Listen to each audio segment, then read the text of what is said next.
Hello, everyone. Roger D. Star here. I am here with Roy again, and we're going to be talking about another animated project. This being the Cuphead series.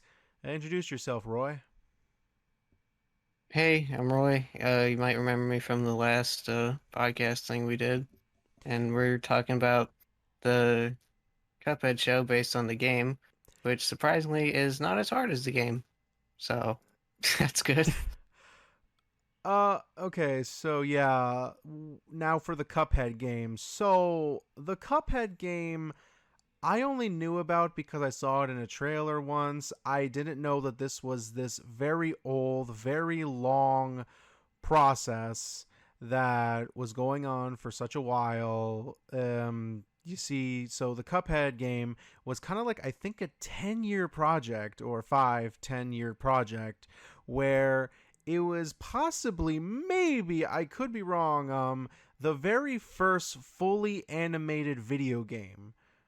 You know, I think, Probably. yeah, If not, then like definitely the most famous at this point. the most famous, the only one I can think of that was possibly a game that was fully animated is Wario Land Shake It, or the Dimension for all you Europeans. Or maybe I just thought about it. I think it's the third Monkey Island game, Curse of Monkey Island. I think that might have been animated beforehand. I Because think, like from what I remember, that was gonna be like a movie, but then that got canceled and they just turned it into a game. So yeah, yeah. Also there. I think there's the Sam and Max series. I could be. I feel like they were animated but kind of pixelated too. Eventually, they kind of made it CGI. Like I said, it all depends on how you would look at a video game series and like a movie. Obviously, no, actually, I think the first animated video game, the fully animated video game, was Dragon's Lair, but that felt more oh like. yeah. I felt that was more of an interaction game. It wasn't like, you can fully control your character where, and they're fully animated like a cartoon. Like I think that's the best way to explain Cuphead the series.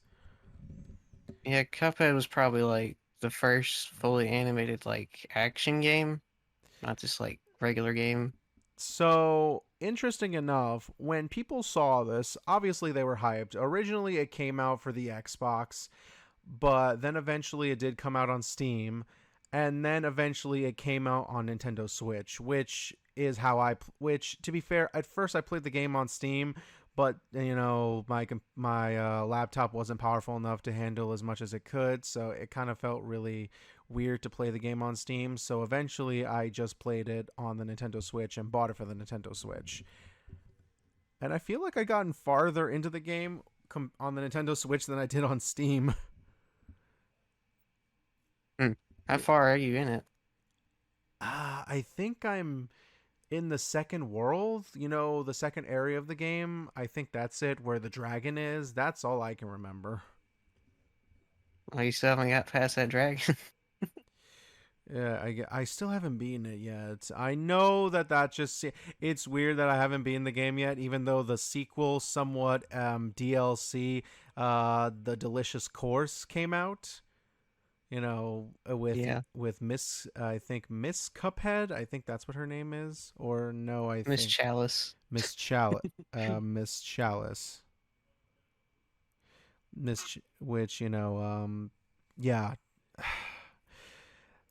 It's just because I think the thing was when the people, the creators of this game, they must have thought like, okay, we can't just have a simple, well balanced game while people are enjoying the great and beautiful animation. Let's just make it as hard as balls, just so. Yeah, just so it can be more of an adventure when playing the game. And to be fair, the game is hard. You can technically make the game easier, but then you won't get the true ending. So, what's even the point? Yeah, I'm not even sure if you can progress to the game, like beating all the bosses on easy. uh, Like I don't even know if you you go to the can't. next world or Yeah, not. you can technically, but the issue is you won't get the true ending. That's the only Oh, downside okay. to it. I mean, I never bothered with simple. like most of the time, so I never really know. So okay, let's just get to the idea of that. I wasn't Cuphead was so popular. Like it gained a fandom of its own, not only to the community, but eventually a lot of rip-offs. I remember there was a Cuphead rip-off game that kind of was coming out. Enchanted Portals? Yeah, I heard about that one too, Yeah, with like and the little magician children. yeah, but of course the funding never came through because people just mocked it as a Cuphead rip-off.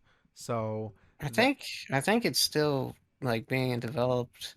kind Like I saw a video on it recently, and they've like picked up development on it again. It oh actually recently got into some controversy because like they were doing a Wild West level, and like the boss originally had like depictions of Native Americans, and so they had to change that. I mean, it's a game that's supposed to be representing the 50s, so I kind of understand. But so then we get to the Cuphead show, which I'm surprised at the game. So even before the show was announced, there were toys, there were T-shirts, there were action figures, there were just like these little things, and I'm just like, Cuphead was supposed to be basically an inspiration of 50s cartoons.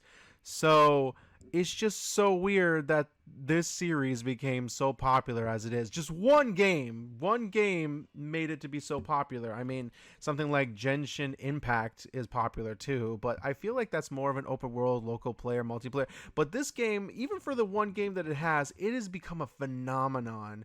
I cannot tell you how many cosplays I've seen of Cuphead or of Mugman or any of the other characters from the game. There's like DeviantArt stuff. King Dice. Huh? Is King Dice one? Do you seen cosplays or whatever of? I kind of. I've only seen the Cuphead Mugman and some of the bosses in the game. There's like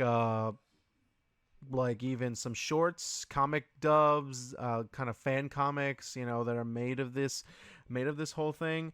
And I was just like, wouldn't it be cool? I guess at some point people thought like, wouldn't it be cool if there was a show based on this? And then eventually the creators just got an idea for the show to be made.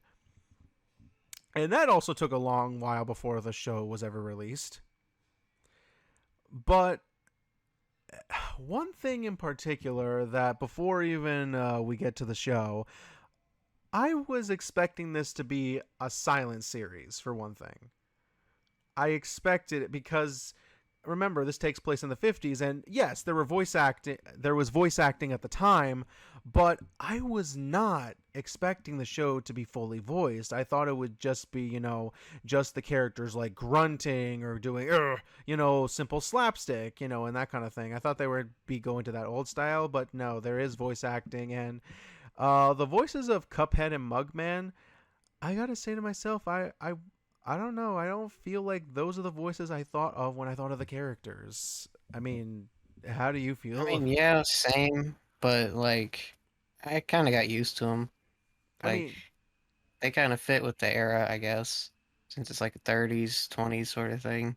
hmm, I That's mean, sort of like New York, almost gangsterish talk, but not really. I don't know how to describe it, but you yeah, know what I mean. yeah, and also the series definitely takes place in the time period. Like they're not trying to like, oh, well, I know this game series took place in the 50s, so let's take it place in modern time and you think like they are going to be holding like smartphones and stuff and it's just going to be the modern. No, it does take place in the 50s. It's everything the 50. They still have like, to pay for these old coins, they're still the grandpa basically that's taking care of them and okay, Radio is a form of entertainment. radios for entertainment and stuff. This is kind of like I'm kind of shocked they decided to take this chance. I mean, it's basically a period animated series. It's a period piece animated series, and honestly, I'm surprised they took this route. But like I said, I think it would have been a little better if they decided to make it silent voice because I feel like slapstick is kind of lost in media nowadays, and I feel like slapstick can be very funny if done well. But we did get this series, so we might as well just take what we can get right now. uh, Yeah. For the record, I think it would be funny if Cuphead did have a smartphone. uh, Even though it wouldn't fit at all. there's possibly DeviantArt of it, so who knows? So yeah, let's get into the first episode. So the first episode basically is kind of similar to the plot of the first game, except it's a little bit different. So basically, uh, in the first episode, Cuphead convinces Mugman that they should not, not do chores and head to this strange ass carnival. And this carnival happens to be where the devil is. Like this carnival Also basically spelled Carnival. yeah, yeah, yeah. So Foreshadowing. yeah, so the carnival is just about basically if you end up doing those one of those carnival games. I don't know what they're called. They're games where you roll the ball and then it hits the circle with points and stuff. It's like 50 points, 100 points, make a perfect Yeah, score. I forgot the name of that game too. Yeah, I don't know. Yeah, does anyone in the comments want to like write down the like what game are we talking about that was in the first episode? Roll ball, that's what we'll call it. I don't Bro, yeah. know. So Cuphead is winning the game, and Mugman is obviously congratulating him. But then Mugman sees other people playing the game, and every time someone loses, their souls are taken, and so he's worried that his brother's soul is gonna get taken if he doesn't play the game correctly. I'm just like, oh, and then of course we get the introduction of the devil, and I have to admit the devil's voice is surprisingly the most interesting voice I've seen of the devil. He kind of has this very deep but also kind of clever voice. Yeah, that kind of thing.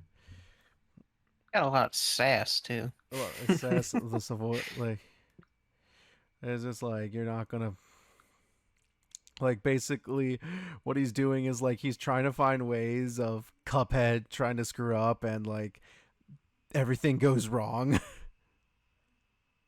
Everything goes like Yeah. completely wrong and I'm just like, oh man, this is funny. This is really funny. Like he's trying and trying so hard just to make sure Cuphead, and eventually he does, but then of course Cuphead, gets away. They get away, Yeah, I think he and tricked him, right? yeah,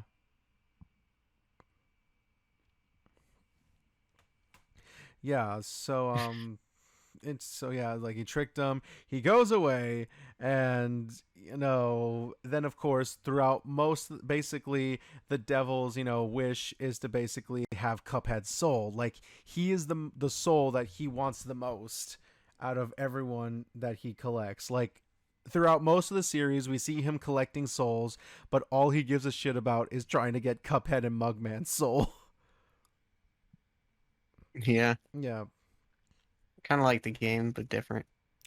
Yeah, so it basically goes around through the entire series for such it goes along uh throughout the long series and stuff, and it just gets really really ridiculous, like just beyond bonkers. Like the series, like how do I put this?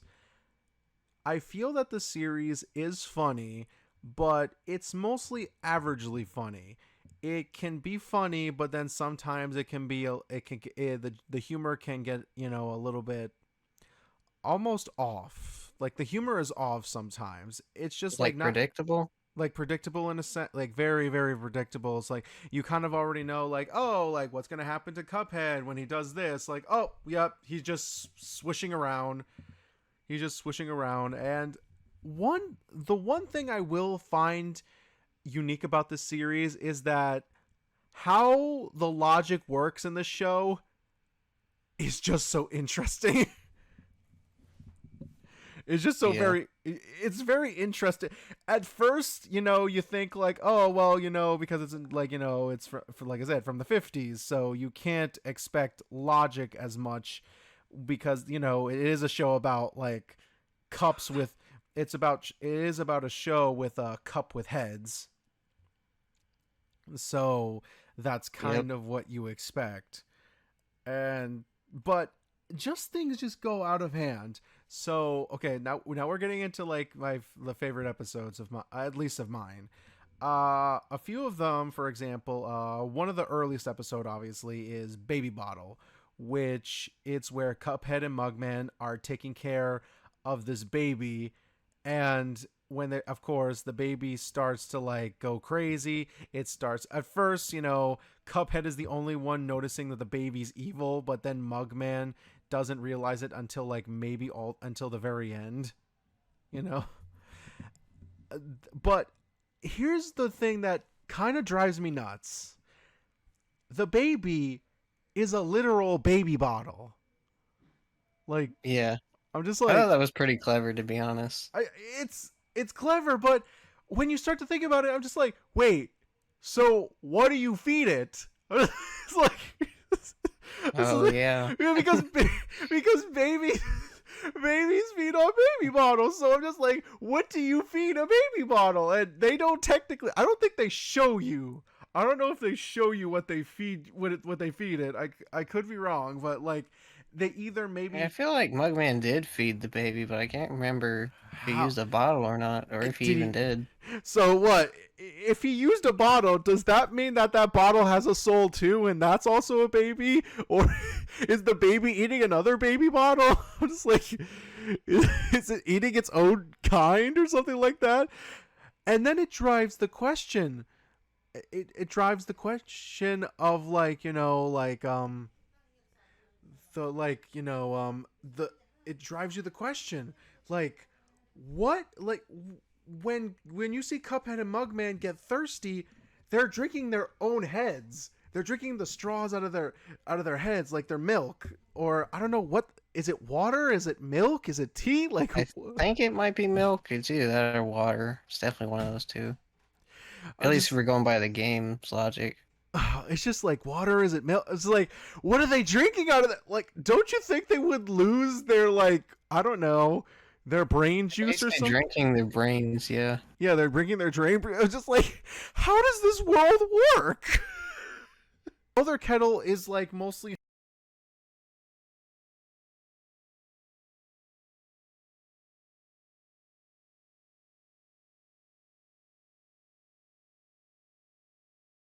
hot. He's mostly just a kettle that goes hot. And so I'm just like, so what does he drink? What I mean, we see him drink tea, but wait, is that tea alive too? It's just the world doesn't work. I don't know. The world just kind of like makes no sense when you really think about it. It almost feels off. So I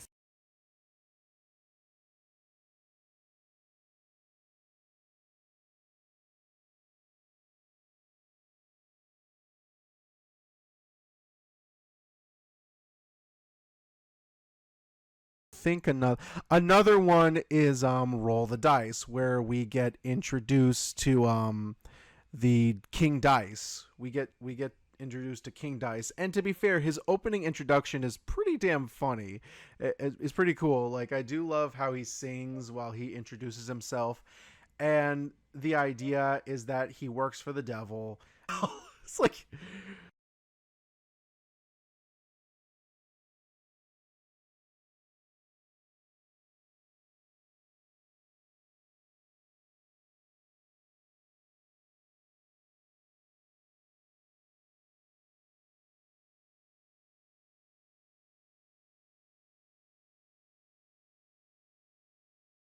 I was like yeah, and uh, so That was also the episode we got to see Mugman stage fright, which I thought was pretty funny.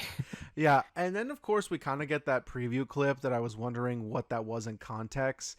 Like Cuphead comes up on stage and introduces himself and is like, "Hello, I am Cuphead. I love hot dogs and I love roller skating and hot dogs and and rollerblading and hot dogs and skateboarding and hot dogs and also playing long dog and hot dogs and hot dogs." It's like, okay, like I wondered what that was. I wonder like how like I was wondering how that was in context. Even in context, it's just like very like it was a very cool, like a very funny introduction almost.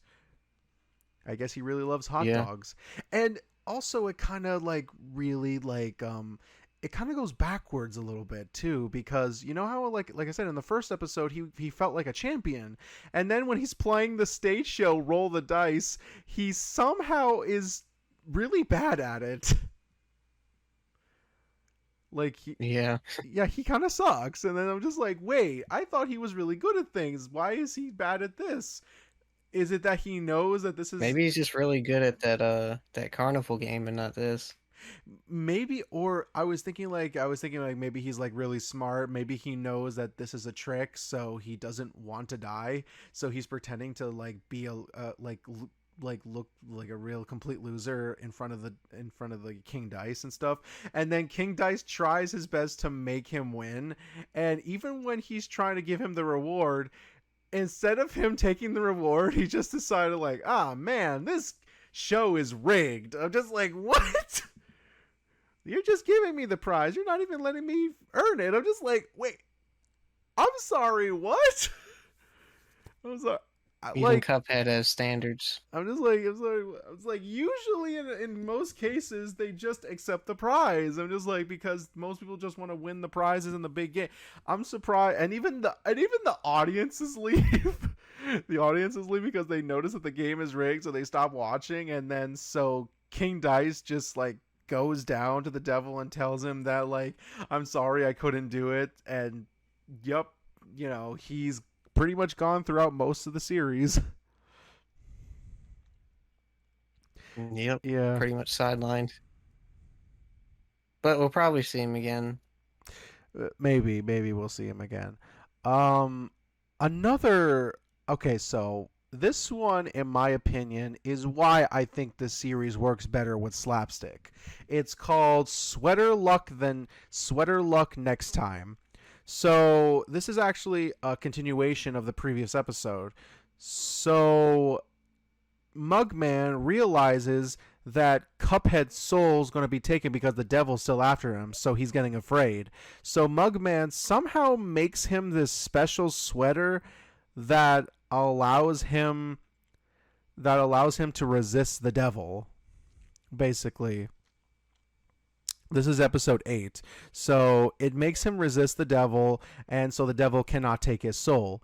However, in episode 9, the devil is doing his best trying to make sure that he takes his sweater off in order for him to take his soul. And in my opinion, it is the funniest slapstick you have ever seen in your life. I want to know if you remember that episode. Yeah, I remember it. Yeah, yeah, I remember the ending too. yeah, I'm just like, how fun, like how really funny it was when like they go to the carnival the devil's made up, and like they're putting on the rides, and the devil, every time he touches the sweater, he just gets electrocuted.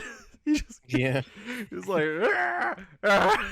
He's just like, oh my god, it's just like he keeps getting electrocuted, and I'm just like, oh man, this is really funny.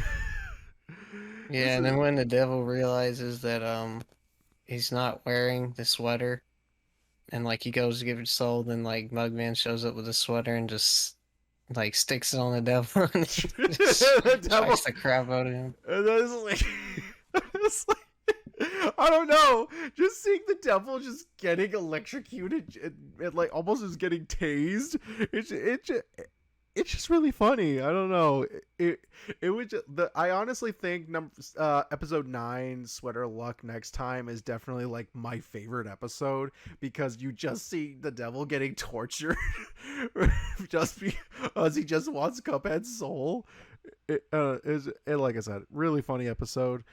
Okay, so I think this is my last one. So another great episode is Dirt Nap.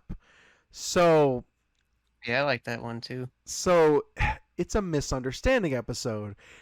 I thought, oh my gosh, this is like a long drawn out joke. I like, this is where it's going at, so I'm just like, oh, whatever. I don't. And then so the episode starts, and Cuphead and Mugman are talking in their rooms, and Elder Kettle hears them saying like, I think it's time to give the old man a nap. I mean, I'm really gonna miss him, Mugman.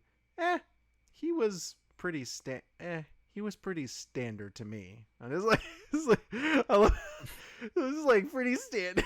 I'm just like, I thought he was pretty. Yeah, that's some dark humor right there, I'm like just, unintentional dark humor. yeah, but of course, they're not talking. They're not talking about. You find out later, they're not talking about Elder Kettle. They're talking about their caterpillar or their worm. I don't know.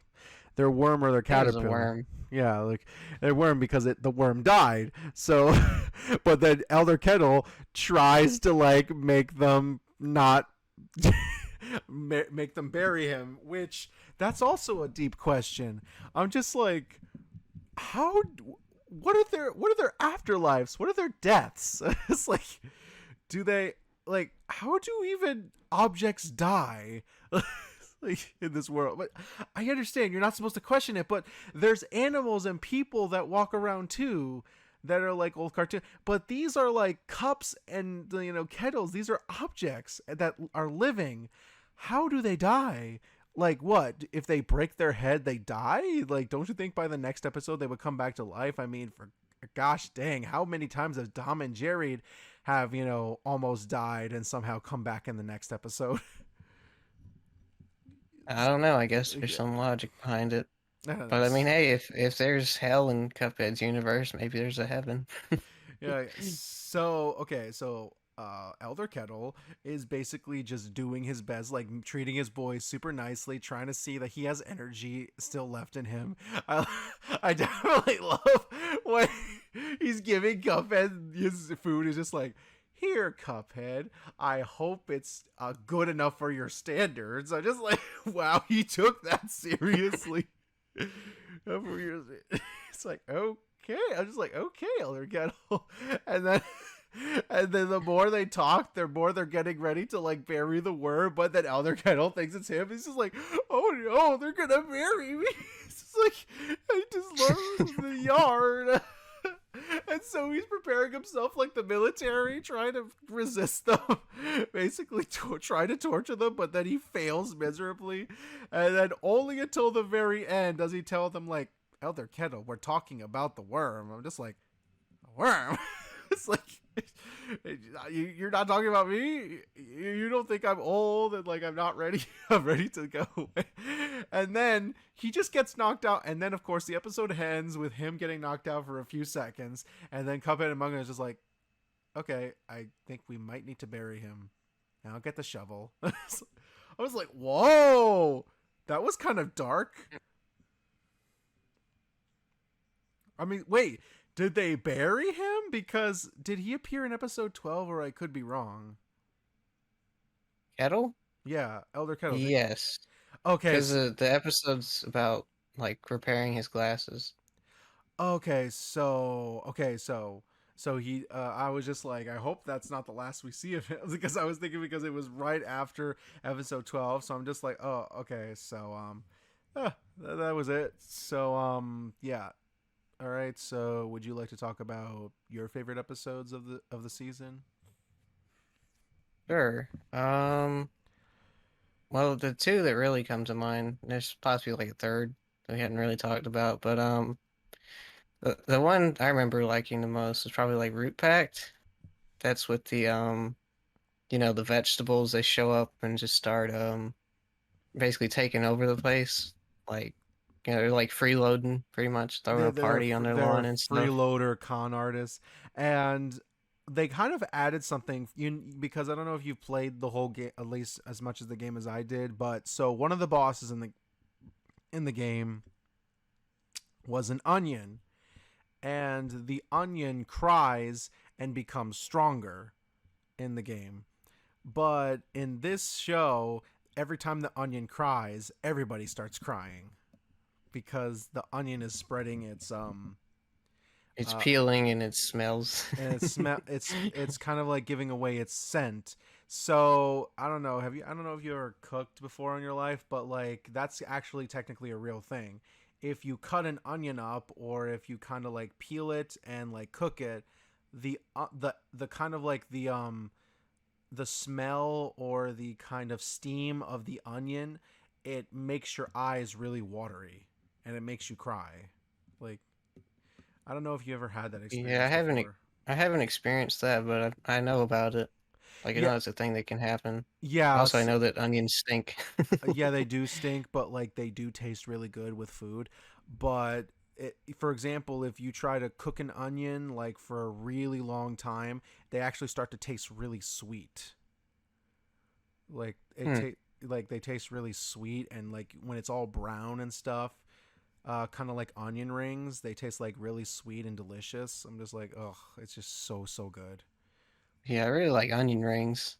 Yeah. Regular onions, not so much. I do like the taste though. Wait, you're talking about the fried onion rings, or are you talking about the onion rings like the chips? I like fried onion rings. Oh, okay. Yeah, I really do like them too, depending on how they cook them.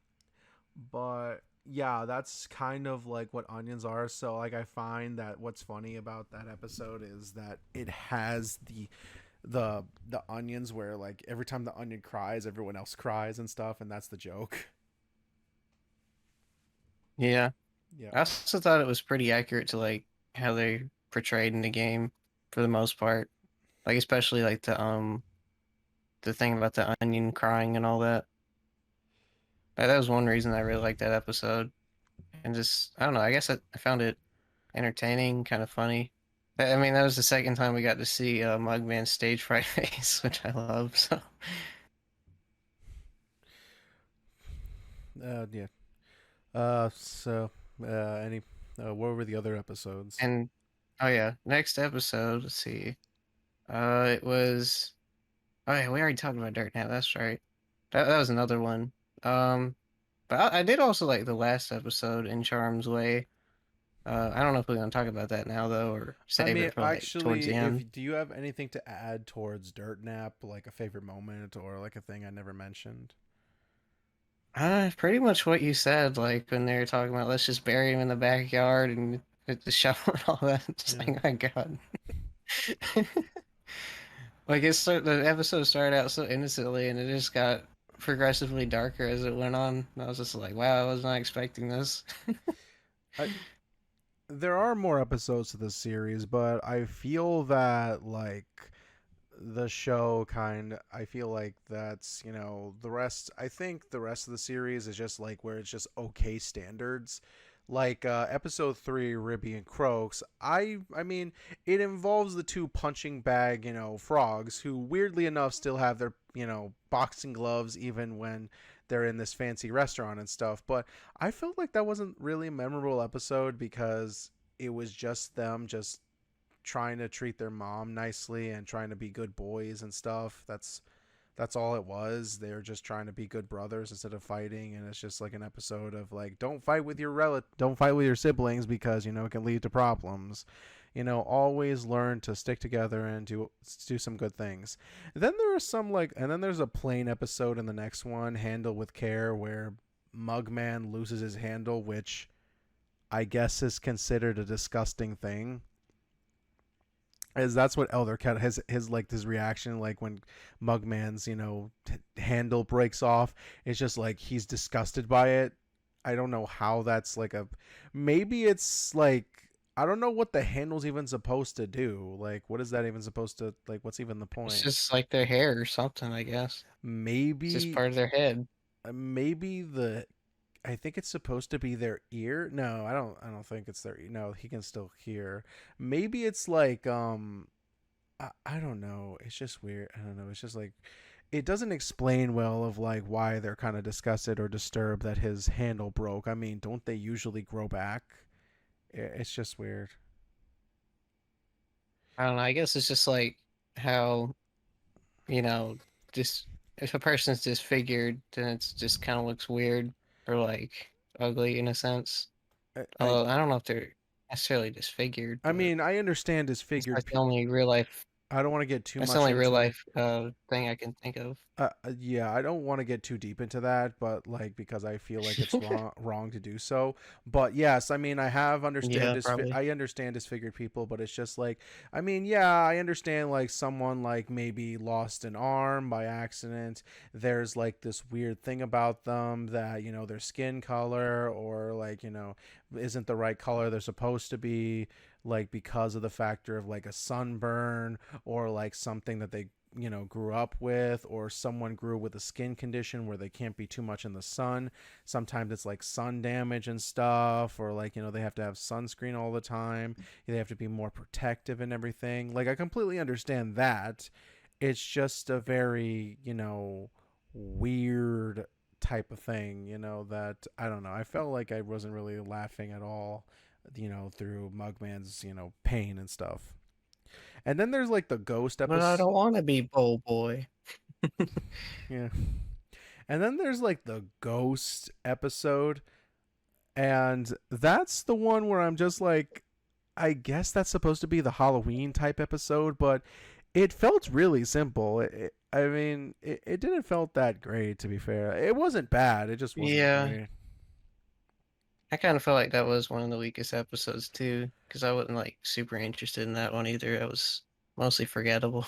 Yeah, no, honestly, I know, but in my opinion, the most forgettable episode is definitely Dangerous Mugman, where Mugman somehow decides not to be courageous because he's wearing goggles. Is that it? Or, that kind of thing. He's wearing like Yeah, the goggles give him courage to like do all kinds of do crap. all kind of things and stuff, and then eventually he's doing it even without his goggle. I don't know. It's just like it just And then it seems turns out he didn't need the goggles all along. yeah, I don't know. It's just like it felt like the most bare bone episode, like the bare minimum of entertainment and stuff. I don't know. It's like when you watch a show. It's not every episode is like the most memorable thing in the world. Sometimes there might be a show that have really memorable episodes, but then there are episodes where you're just like, oh, there's a funny moment here and there, but nothing really that stands out. It's just another day with the cast of characters, basically. I think Pork Rinds Meltdown was definitely like a highlight of that episode. You know what he's imagining, like killing them basically, Oh, and you pretty. think it's real, but then it snaps out, and it's like he was daydreaming, and it's like, oh okay, that would have seriously gotten dark if that were real. Yeah, Just freaking smash Mugman's head or Cuphead, which one of them? yeah. All right. So the last of your favorite episodes is In Charm's Way. Yeah, that introduces Miss Chalice, and Miss. I thought she was pretty entertaining. I Yeah, liked her character. she's voiced by Tara Strong. Yeah, Wait, no, not Tara Strong. Gray Griffin. Sorry, I got that wrong. Gray Griffin voices Miss Chalice. She happens to be the voice of Daphne Blake. From Scooby Doo, and a lot of very memorable voices, such as from Mandy from Billy and Mandy. A lot of I can't remember on the top of my head, but she's done really good voice acting over the years. But she is most memorable known as Daphne from Scooby Doo. Basically, she's the kid. yeah, I hear Daphne in Miss Chalice's voice now that you mention it. Yeah, she's definitely doing the whole like she's basically trying to do a very Brooklyn accent. That's what she's doing with the voice. Yeah, So funny enough, this is the only episode where we actually see Miss Chalice, and so I think the episode basically is just trying to be Oliver and Company. Is doing a satire of Oliver and Company where it's about this one little kid who's following this streetwise kid who's telling him learning how to steal, how to have fun in the streets, but eventually get them in trouble and stuff. And yeah, that's where basically this whole thing this I was surprised that the episode ends with them in jail because Miss Chalice basically betrayed them and left them behind.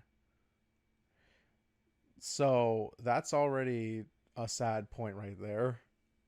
yeah, that was quite a way to end the series. I mean, it was a mostly upbeat and sort of like one-off episode sort of thing.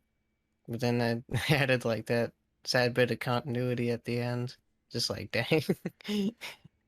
But I mean, obviously they'll probably get out of jail in the next season, but still, that's for a kids show, like a pretty upbeat kind of lighthearted kids show. That's quite a way to end it.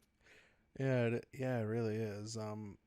So Just asking. Anything else you want to add to the episode? Um, I don't know. I mean, I like the whole. I mean, like I said, I liked her character, and I like the whole Musical number? the gimmick. Yeah, yeah, the musical number is good, but like just the whole gimmick of her like charming people and stuff, and it like gets her free stuff. I thought that was an interesting like character addition. Because I mean, like this came out before the DLC came out, so this is in a way this is kind of like everyone's I mean, introduction to like Miss Chalice as a character. I So mean, technically, technically the DLC was announced before it got released and even before the show, but like I guess because since the DLC was taking so long, they just decided to just release it. And the creators of the show just decided to take their own kind of way of how her character is. And yeah, I really like it. I also like the fact that like the voice actors themselves played Cuphead in a stream while doing the voices of the character. oh really? I never saw that stream. I did. I saw a video of it. It's actually on YouTube. You know, voice actors of the Cuphead playing Cuphead. You know, you can look it up if you want later. It's just it was just very, almost very odd seeing. It's kind of like when Ben Schwartz, who did Sonic's voice in the Sonic movie, playing the second game using the Sega Genesis Mini. You know, it's just very Yeah. strange just seeing the voices of those characters play the games that they're based on. It's just almost like an oddity, but it's very charming almost in a way. But yeah, so when it comes to season two, actually, I'm surprised that there is a season two coming out. I mean, I understand that they couldn't Actually, just. this soon.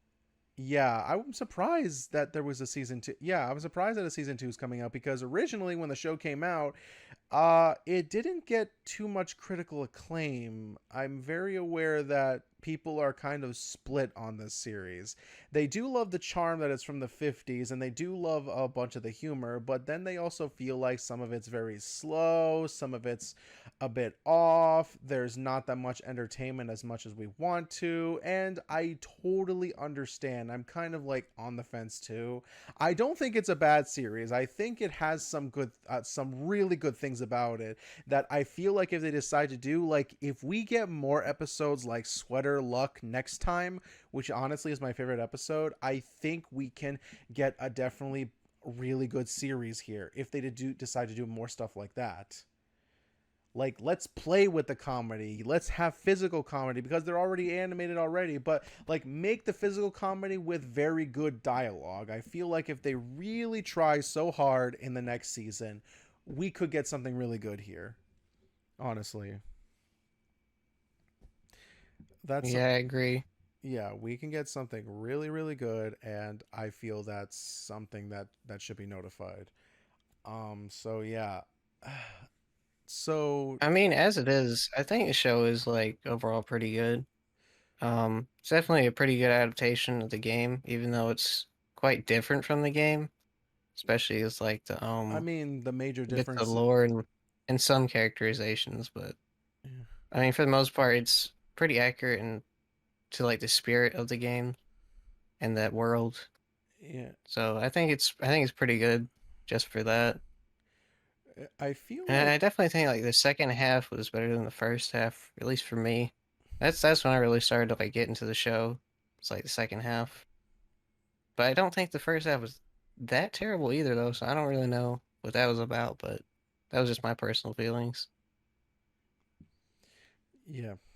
I feel like the show kind of, to be fair, yeah, you're right about that. The show did progressively get better, but at the same time, it kind of like, it honestly, I'm still on the fence about it, to be fair. I really do think there's potential in this series, and I think if the second season, if they got like really good writers to really put in that classic, 50s feel, but at the same time, a more modern kind of humor in a sense, I think we can get something really, really good here. Like something really like funny, really entertaining, really well animated, which to be fair is a very well animated series. And so what I was talking about before is that the one major difference is in the game compared to the series is that Cuphead and Mugman don't have laser fingers because in the game they basically take out their enemies with their laser fingers. So I'm surprised that they don't have their powers in the series. Or maybe they're saving them for later, who knows. Yeah, they might end up learning how to do that stuff later on, or maybe like I don't know, they're saving it for when they really need to use it. I don't know. I mean, there's potential we could see them like using special powers and stuff later on. Yeah, honestly, like I said, I really do. Like I said, I feel like there is potential. There is full on potential with the series, and I can't wait for more. I definitely can't wait. I want to see more out of this. So yeah. All right then. Yeah, I think that's all we have to talk about the Cuphead series. The season one at least. Maybe we'll come back to do season two to see if we have a lot more to talk about in season two. So yeah, this is Roger D. Star signing out. And Roy Teal See you next signing time. out. See you next time, guys.